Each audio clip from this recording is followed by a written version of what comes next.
If you're shopping online, watch out for scams.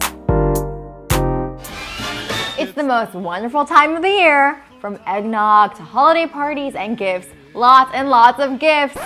But the holidays are also the most wonderful time of year for scammers. Oh no! Criminals and hackers go where the money is, and fraud is stemming from online shopping. It's at an all-time high, especially during Black Friday and Cyber Monday. So before you start typing in your credit card numbers for that too good to be true ad that you just saw, take a minute and make sure your devices are updated and locked down. Here are a few common year-round scams that can be a greater threat during the holiday season, and some simple steps you can take to fend off the world's Grinches and fraudsters who are heavy on the naughty and totally lacking in the nice. Don't click on the links in email or attachments. Email is the #1 way cybercrime of all forms happen.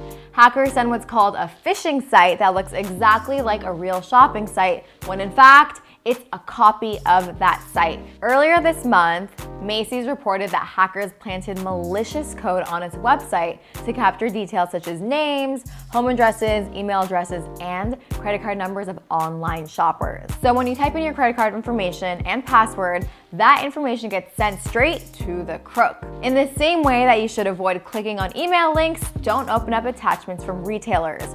Retailers won't hide deals and attachments, and that's where the attackers hide malware.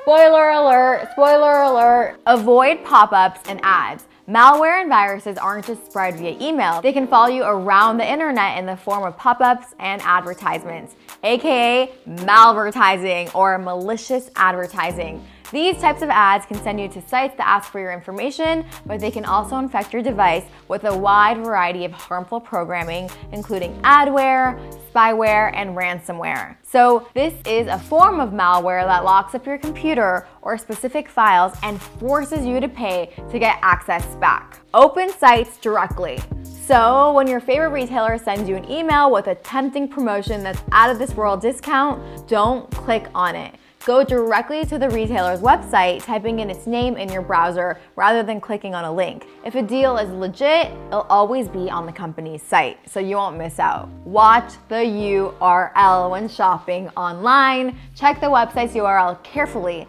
Legit sites are generally secure and will display the HTTPS instead of the HTTP. The added S signals the site is secure.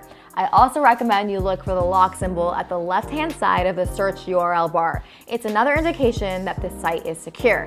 If there's a website that doesn't have the lock symbol or the S in the HTTP portion of the web address, don't do business there. Public Wi-Fi is not safe to go shopping. I know it's so tempting to do your shopping while waiting in line for your pumpkin latte coffee bean, but you end up paying big time in the end. Hackers use public Wi-Fi networks to snoop. Even worse, hackers can set up fake Wi-Fi hotspots in an attempt to capture login info for the accounts that you're getting access to and any credit card number that you're inputting. So make sure you use a secure private Wi-Fi connection to shop. If you absolutely need to use public Wi-Fi, use a virtual private network or VPN that will encrypt your browsing history and activity. Hotspot Shield Free is a free VPN that will allow you to connect up to 5 devices from one account. Skip the debit card. When shopping online, it's best to stick to credit cards or payment services like PayPal and Venmo. Because debit cards are linked to your bank account, you're at a much higher risk if someone is able to hack your information. But credit cards offer more protection and less liability if a credit card number is stolen. This is the one time where it pays off to put it on plastic. Here are a few other tips to look out for. Fake charity scams are usually at their peak during the giving season. So sad, but scammers can create a bogus duplicate of a legitimate charity hosted at a URL that looks legit. And guess what? Lots of elderly people fall for this. Holiday greeting cards, they're so nice and sentimental, but guess what?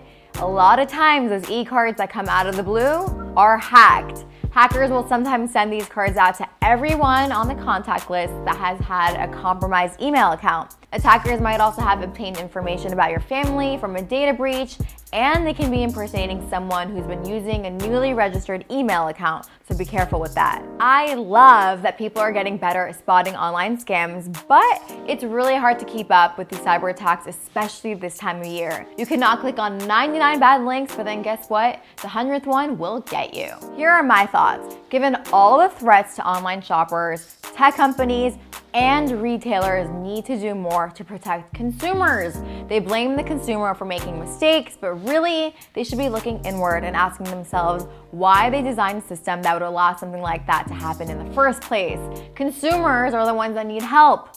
So that's my thought. Would love to hear from you. Leave a comment below and let me know what you think. Is it the consumer's fault or the retailers and big tech companies?